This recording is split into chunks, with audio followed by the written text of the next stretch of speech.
अफगानिस्तान और पाकिस्तान की सीमा पर रहकर भारत में अलकायदा की जड़ें मजबूत कर आतंकी साजिश रचने के आरोपी संभल के सईद अख्तर उर्फ आसिम हलमंडी के परिजनों का कहना है कि 23 साल पहले उसने एक बार घर के बाहर कदम बढ़ाया तो फिर कभी उसने घर परिवार से संपर्क नहीं किया। भले ही सईद अख्तर और आसिम हलमंडी आतंक की राह पर चलकर देश विरोधी गतिविधियों को अंजाम दे रहा हो, लेकिन संभल में उसकी परिवार की छवि भले लोगों की है।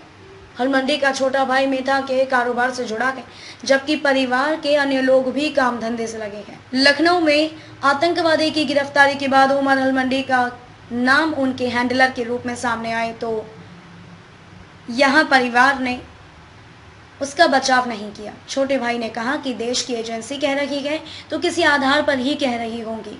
कहा कि जब उमर हलमंडी घर से गया था तो कुछ साल बाद खुफिया एजेंसियों के लोगों ने बताया था कि वह आतंकी गतिविधियों में लिप्त है। आज तक हमारा उससे कोई संपर्क नहीं हुआ। आसिम हलमंडी के छोटे भाई ने कहा कि 4 साल पहले उसके पिता का इंतकाल हुआ था। अब 4 महीने पहले माँ भी दुनिया छोड़कर चली गई।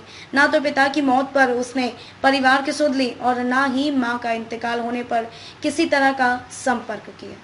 छोटे भाई का कहना है कि 1998 में जब सईद अख्तर उर्फ उमर हलमंडी ने घर छोड़ा था तब वह 23 साल से ज्यादा उम्र के थे। वह कम बोलते थे मगर वह गुस्सैल स्वभाव वाले थे। उन्होंने बताया कि हलमंडी ने स्कूल में पढ़ाई नहीं की थी। और एज ऐसी होगी मेरे ख्याल 24 साल या 25 साल के आसपास होगी। 25 साल के आसपास। कुछ बोलना चाहेंगे जाते हैं जिस तरीके से तफ्तीश किया उसको लेकर? मतलब मैं इस बारे में क्या कहूँगा, जो है बस भाई वो मैं क्या कह सकता हूँ इस बारे में। भाई साहब आपने बुलाया मैं तो आ गया, मैं सीधा था तो कारोबारी आदमी, मेरा कोई इससे लेना देना नहीं, कुछ पता नहीं। सब भाइयों की अपनी अपनी फैमिलियाँ हैं, बच्चे हैं छोटे छोटे सबको। धन्यवाद। उसके बाद से कोई बात हमारी नहीं हुई।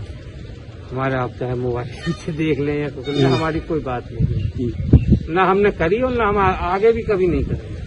इस मामले को लेकर एजेंसी जानती है, आप बेहतर जानते हैं, मुझे तो पता नहीं, मुझे भी टीवी के थ्रू ही पता चला है। लेकिन जब एजेंसी कोई बात कह रही है तो ऐसे तो कोई फंसाएंगी नहीं, कोई दुश्मनी तो है नहीं मुझसे या मेरे भाई से किसी से। कोई ना कोई बात तो होगी, कुछ ना कुछ दम होगा, ज्यादा नहीं है तो कम होगा, कुछ ना कुछ तो है। भाई जब आप मुझसे पूछ रहे हैं या नाम ले रहा तो उसका कुछ ना कुछ नाम तो होगा।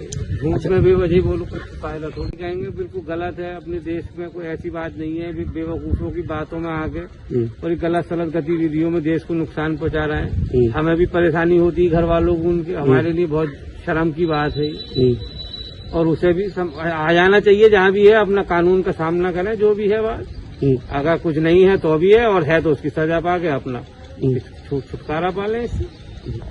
और हम क्या कहें, जब गलत आदमी था तो छोड़ के चला गया, अब यही है। अब एजेंसियां कह रही तो सही कह रही है। बताएं मैं क्या कहूँ इसमें।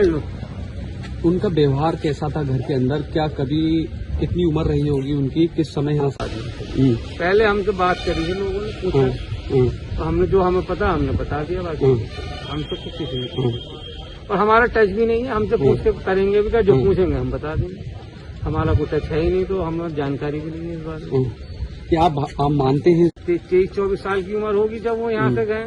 कुछ कह के तो गए नहीं थे, जाते रहते थे आते रहते थे। जब वो लास्ट टाइम गए तो फिर उसके बाद से लौटे ही नहीं थे। फिर उनका नाम कुछ उसमें आया, पुलिस वुलिस आई तो हमें भी पता चला। फिर ना उसने कांटेक्ट करा कभी, ना हमने कांटेक्ट किया। ठीक है वो चला गया। अब तो अभी अब 6-7 साल के बाद इसमें दोबारा आया है ना, हमारा तो कोई कांटेक्ट नहीं। ये बहुत शर्म की बात है हमारे लिए कि हमें बुलाया जाता। भाई क्या करें, मगर तो भाई है तो माँ बाप तो है नहीं, हम ही भाई हैं उसके जो भी है।